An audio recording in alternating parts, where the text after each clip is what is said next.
Hello everybody, my name is Varad Daoo and I am a doctoral student at the Department of Chemical Engineering IIT Kanpur and also a PMRF fellow at IIT Kanpur. So I welcome you all to the second lecture of Structure of Atom, lecture 2. So before starting lecture 2, let us first discuss what we have covered in the last class. So in the last class, recap. So in the last class, what we have studied is that in the very early around 500 4400 BC, since 400 BC, humans have been wanting to study how the matter looks, and the Greek philosopher called the smallest Greek name for atom, Greek terminology for atom was atomio, and the same for from Indian philosophy was Parmanu. These were thought to be the smallest uncuttable particles. Then in the modern science, the theory was given by Dalton's theory, Dalton said that the atom are indestructible, and there are no subatomic particles. And he also stated the merits of the Dalton theory were that they were able to, this theory was able to correctly tell the chemical compound formation, right? Chemical exchange, it was able to accurately predict. Then come in around 19th century, Sir J.J. Thomson did the famous discharge tube experiment or cathode ray tube experiment. Cathode ray tube experiments, which established cathode rays and the fundamental particle, cathode rays, the fundamental particle of which these cathode rays which were made was termed as electrons. These were termed as negatively charged particles, and these were thought to be, right? So remember, so we have in the last class we have done the in detail we have discussed about cathode rays, and we have also studied its properties, that these are negatively charged particles, and in the presence of in the absence of electric and magnetic field, these particles travel in straight line, whereas its motion is affected by presence of electric or magnetic field. Also, we have studied that these produce mechanical effects as well. Okay, so at this point, what we know, that there are negatively charged particles, called as electrons. However, we neither don't know mass of electrons. Also, we don't know the charge of electron, right? That is what we are going to find it out in this class. So what was first done was a set of experiments were performed by which the E by M ratio, or the charge to mass ratio of these electrons were first calculated.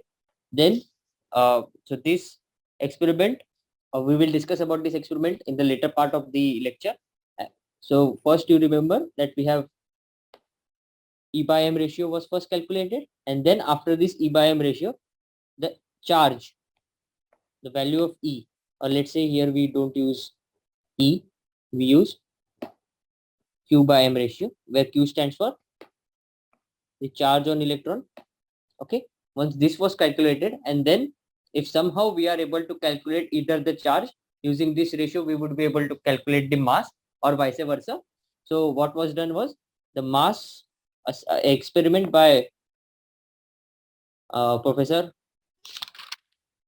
Millikan's experiment. Millikan's experiment gave us the mass of electron, which we call as M, right? This M. So we already know what is Q by M, right? Known from this, right? Now with this, we know what is the value of M. So from these two set of equations, we can calculate the value of Q. That is the charge on one electron, one particle of electron, right? So let us dive into it. Okay. So what was done? So I will first of all let me import a figure. So let me just draw the figure. So what was done? So let me draw the figure. Okay, right. So this is what was the cathode. This was the anode, right? This point A, this is point B, or this point A, this is point B, this is point C. So here on the back of side, we had applied both the magnetic as well as the electric field, right? So this was right. So this was connected to an external circuit, which was also the case similar to the experiments performed by Professor Sir J. J. Thomson, which we have studied in the last class. Here also external circuit was applied. Then a magnetic field with and so magnetic and electric field both were applied in the perpendicular direction. This was the direction of electric field, and perpendicular to that, the magnetic field was applied. Right. So the experiment was performed in the year 1898, 1897 by J. J. Thomson. So in 1897, J. J. Thomson determined the ratio of charge of electron to its mass by measuring the deflection under the simultaneous influence of electric and magnetic fields, both of which are applied perpendicular to each other. Right. So this is the apparatus for this figure. So this is the apparatus of this figure, in which the magnetic field. This is the north pole of the magnetic magnet. This is the south pole of the magnet. Using this, a magnetic field was applied, and this is a positively charged. This is a negative charge, right? Perpendicular to it, the perpendicular to it, the electric field was applied. So that what happened is, let's say when a beam of particles, in this case electrons, when it passed through this part of the chamber, both the particle was exposed to both electrical as well as magnetic force because of the respective fields. So let's say this is the particle which is under consideration.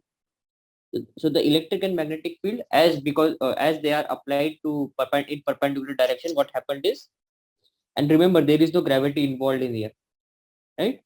So what happened is the particle was exposed to two types of forces, right? The first force was, let's say, the electric force. Let us denote it by Fe. This was the force because of the electric field, right? Let me write it here, Fe, right? We will just do it like this. Let's say this is the electron. Let's say the electron is at this point, right?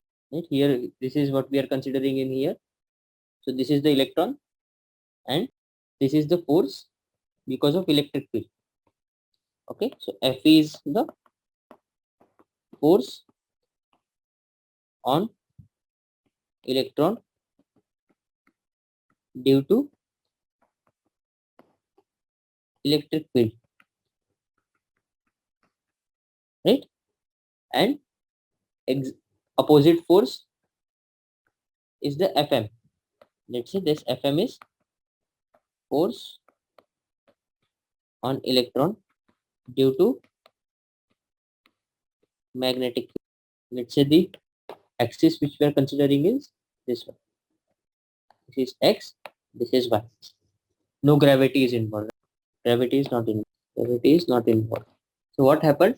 The electric and magnetic field were adjusted so that on this particle both the electric and magnetic field matches, so that it travels in a straight line. So when both electric and magnetic field, or you can say the force due to electric field and force due to magnetic field, both are exactly equal in magnitude and opposite in direction, the particle or the electron traveled in a straight line, and it reached to point B on the screen. So remember, this is the screen, right? So this is the screen, fluorescent screen, right? When both electric and magnetic field were in exact magnitude but opposite in direction, the particle traveled in a straight line and reached at point B. However, when the electric field was dominant, right, electric field, the magnitude of electric field was greater than magnitude of magnetic field, the particle reached at point A, right? It deviated. So traveled path, hypothetical path would be like this. It traveled in a straight line, right? As soon as it is exposed, it traveled like this, right? When the magnetic field was more in magnitude, then the distance, then the particle would has traveled like this. So there was a deflection when the magnitude of both the fields are not equal, but whenever they are equal and exactly the direction is opposite, we were able to find that particle traveled in a straight line, right? So by doing a simple force balance, we can find, okay. So the Fe is usually the Fe, that is the force, okay. So Fe is given by Q, that is the charge on this particle, multiplied by the strength of electric field, okay. So we are just taking the magnitude, right? And Fm, that is the magnetic force, has been given by mass multiplied by the magnetic field, right? The mod of this thing, right? So when we do the force balance, what we get is, let me do it here, right?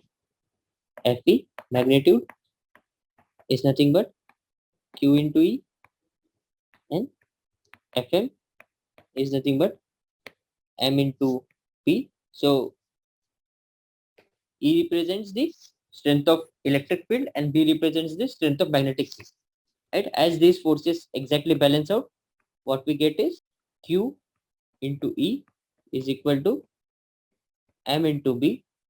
What does this give?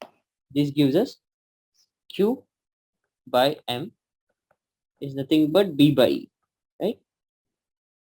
So the left hand side, that is this part, is unknown. Neither we know the charge of the electron, nor do we know the mass of the electron. This is actually what we need to find. Whereas when doing this experiment, we are in control of, can we control the magnetic field? Yes, we can control the magnetic field, right?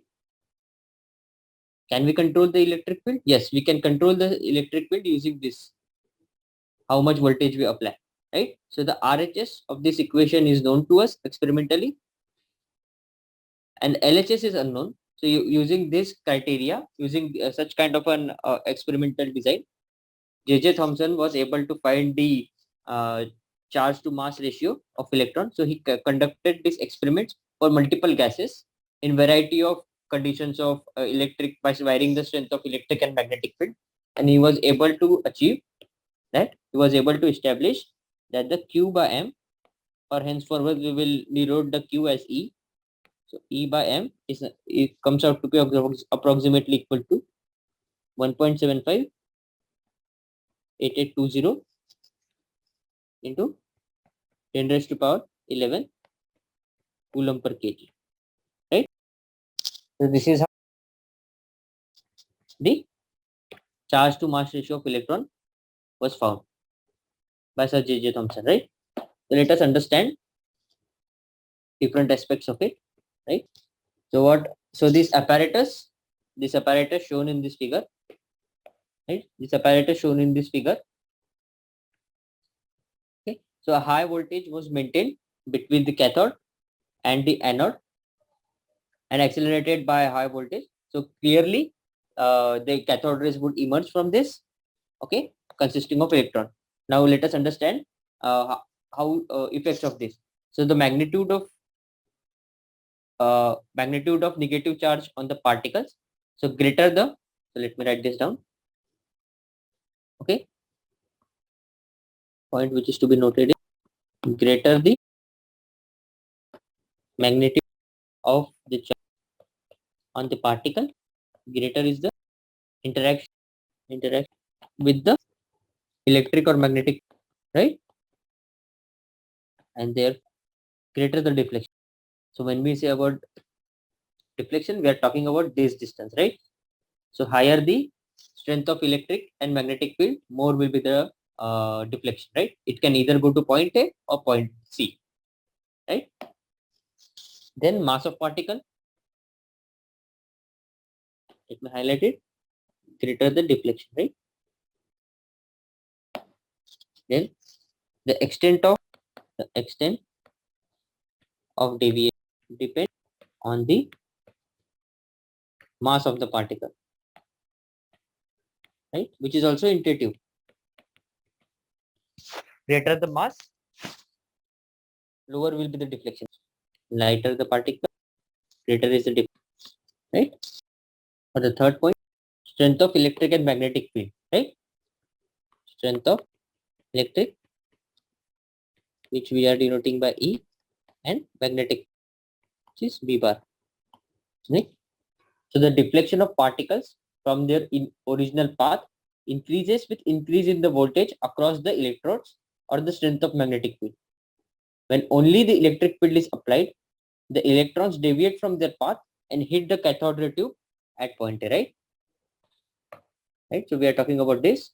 So when only electric field is applied, and magnetic field is not applied, the electrons deviate from their path. So this should have been the path, but in presence of electric field, the particles moves towards point A, right? Similarly, when only magnetic field is applied, the electrons deviate from their path and hit the cathode ray at point C, right? So by carefully balancing the electric and magnetic field strength, it is possible to bring back the particle to the path followed as in the absence of electric and magnetic field, and they will hit the screen at this point, right? So let me write this. When okay, the deflection of the particle from their original path increases with increase in voltage across the electrodes or the strength of magnetic field. This is the first one which is to be noted. The second point which is to be noted is only electric field is applied. The particles or the electrons deviate from their path, that is the straight line, and hit the cathode ray at point A. Similarly, magnetic field is a particle deviate their cathode ray point, right? So these were the conclusion. So back here, so careful balancing the electric and magnetic. It's possible the part 2 followed by as if no electromagnetic, and this was what was done, and using the force balance we got Fe is equals to Fm, and Fe is nothing but by QE, which is nothing but M into B, which gave us Q by M, B by E, right? So this was the thing. So now what we have is we have the Q by M ratio, right? We have the Q by M ratio of electrons. This is the key result, and this value was found out to be how much? 1.7588 10 raised to power 11 coulomb per kg. Okay? This is a key result that you have to. So now we'll move on to the next part. So anybody has any questions? If nobody has any questions, then we'll move on to the next part. Okay. So now we'll move next part, which determine charge on the right. So the experiment was performed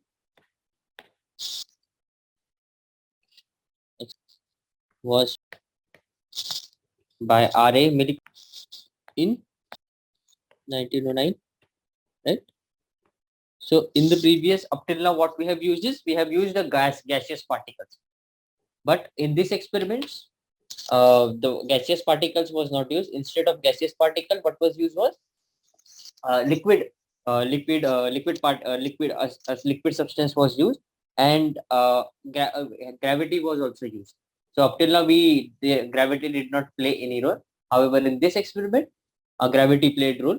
So what happened is electric field was applied in a direction which was opposite to the gravity, and the strength of electric field was maintained so that it exactly matches the gravitational force, and then the force balance was performed, right?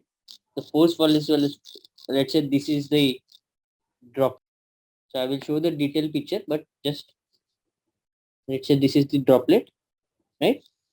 So the electric field was applied in the electric field was applied, so that this is the electrical force, right? This is the direction of electric force, right? Okay, so let us say that this is z direction and this is y direction, right? And this electric field was matched with gravity. Let's say gravitational force is this. So Fe bar, force balance, right? We already know how the electric force was given. It's given as Q into E, which is nothing but m into g. In this case, as this droplet is liquid, we know its specific density, and also we know the volume of this droplet. Using this, the mass in this case is known, mass of the droplet, which is nothing but density multiplied by the volume of this droplet, and the volume of the droplet will be nothing but volume of the sphere, right? So we know the m, we already know the gravitational constant, right? Acceleration due to gravity, and this is the this is the electrical field, right? So using this, q is equals to m into g by e. So the RHS of this expression, that is m, that is the mass of the droplet, is already known. The acceleration due to gravity is also known, and the strength due to electric field is also known, and hence we can calculate the charge on the electron. So let's show the experimental setup. Right? So this is the experiment. Right? This is a cubical box. Right? This is the particle. Right? So electric field was applied in this direction. This was the direction of my gravitational field, and a telescope was placed from which the experiment is. So let me use this. So this is charged or observation. So the charge on electron was measured by R.A. Millikan in 1909 by a method known as oil drop method. Right. So this method is oil drop. So this is the apparatus, overall apparatus. Right. Small drops of oil in the form of mist are formed by spraying, and these are allowed to fall between the two metal plates, right? So this would be the two metal plates, right? This will be the upper, right? This will be the upper metal plate, which would be charged, and this would be the lower plate, right? So you with the help of these plates, the electric field was applied, right? The oil in the form of mist drops through the air under the influence of gravitational force, right? Then the experimentalist irradiated the space between the plates, that is this place, with X-rays. These knocked electrons out of the molecule. So electrons from this molecule, oil droplet, was removed, thereby making it charged, right? And some of these electrons were caught by oil droplets, which acquired electrical charge. Okay. So by charging the upper plate positive, so this plate was charged positive and the lower plate negative, an electric field was applied in the upper direction, in this direction, right? Let me draw the axis here. and this will be x, this will be z, right? So by adjusting the electric field strength, the upward electric force, right? This upward electric force on the droplet was balanced against the downward gravitational force. Under these conditions, this droplet remains steady from the amount of charge on the plates and the mass of the droplet. The charge of the droplet was determined. The mass of the droplet was determined from the rate of fall of droplet through the air with the plates were uncharged. Right? So from these experiments, right, this found out charge of to be approximately 1.6022 into 10 raised to power minus 19 coulomb. Right? So Q was found out, Q or E was found out to be 1.6022 10 raised to power minus 19 coulombs. Right? From the experiments of J.J. Thomson, we already knew that E by M is nothing but Q by M for electron was approximately how much? 1.758820 into 10 raised to power 11 coulomb kg inverse. Now we know this E, right? What does this imply? This implies mass of electron. Let us denote by M, which is E divided by E by M, right? We know 1.6022 10 raised to power minus 19 coulombs divided by 1.758820 10 raised to power 11 coulomb per kg. So M comes out to be 9.1094 into 10 raised to power minus 31 kg. This is what is to be remembered. So using this, certain observations that were made, right? The first, number one,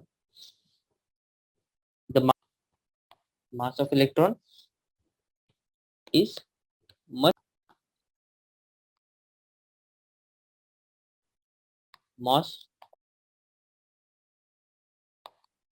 of hydrogen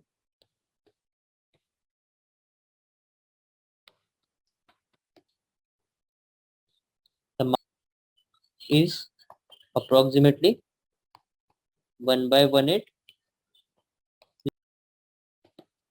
the mass of hydrogen, and the most a subatom called which a unit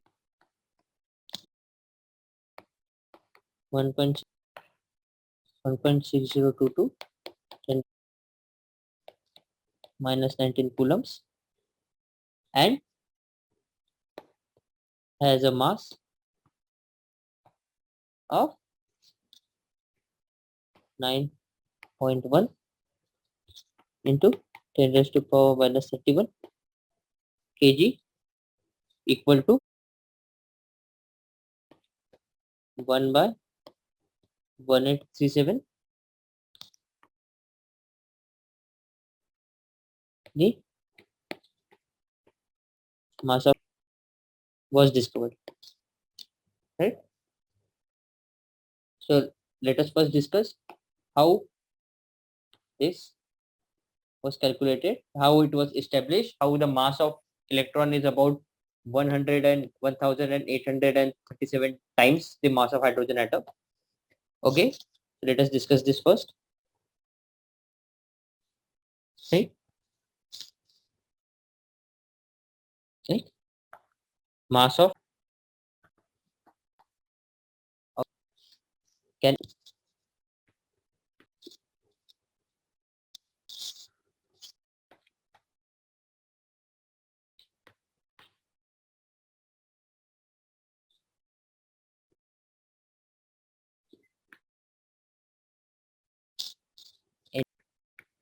is 6.10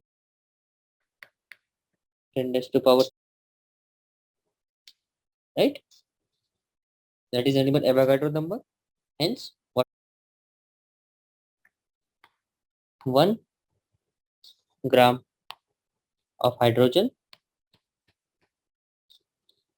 is approximately equal to 1.008 gram, right? That means 6.022 10 raised to power 23 atoms of 1 gram atom, right? So this is 1 gram atom of, hence 6 10 raised to power 23 at weight 1.008 grams. Hence 1 gram 1.008 divided by 6.022 10 raised to power 23 1 into minus 24 grams, and as 1 kilogram is equal to 10 to the power 3 grams, 10 raised to power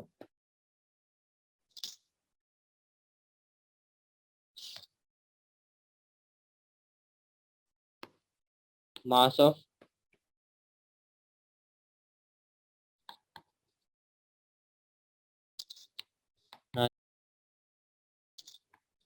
0.094 10 raised to power minus 31 kg, right? Hence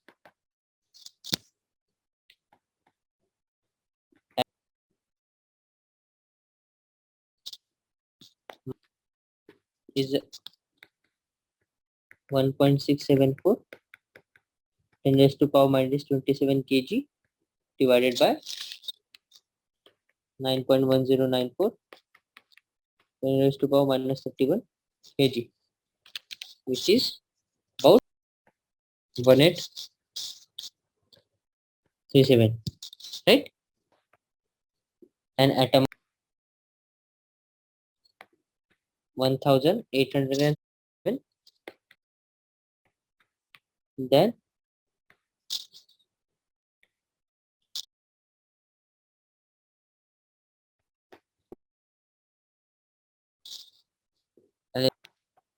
other way around of saying this same thing would be an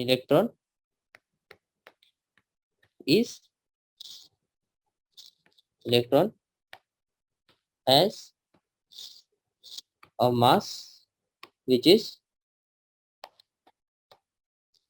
about 1 by 1837 times the mass of an atom of hydrogen, right? So in this class what we have learned is, let so in this what we have learned is, we have found the experiment which was done to find the of charge. Then further we found out how Millikan's experiment. We learnt about Millikan's calculated mass of electron. Using this, we calculate the on one electron, right? So in the next class, what we are going to study is, right?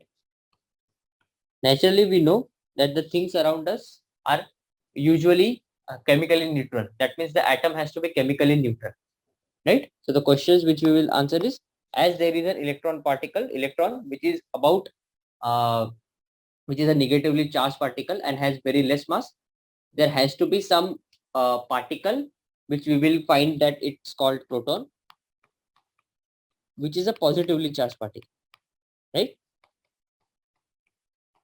And this similar to how was this discovered? We will see its discovery. It's right. How m was calculated, right? And further, we will also study the properties, right? Properties of rays associated with proton. This positively, let's say positive. So these are usually called as anodes, right? Anode rays. Then further, we will study about how these are distributed inside an atom. So we will study about the theory that then we will study about, right, Rutherford's, right. This is what we are going to cover in our next class. Okay. So I hope you are able to understand this lecture, and if you have any questions, you can ask, right? And I thank you all for attending this class, and I hope to see you all in the next class as well. Hmm? Thank you. So I'll be closing the class.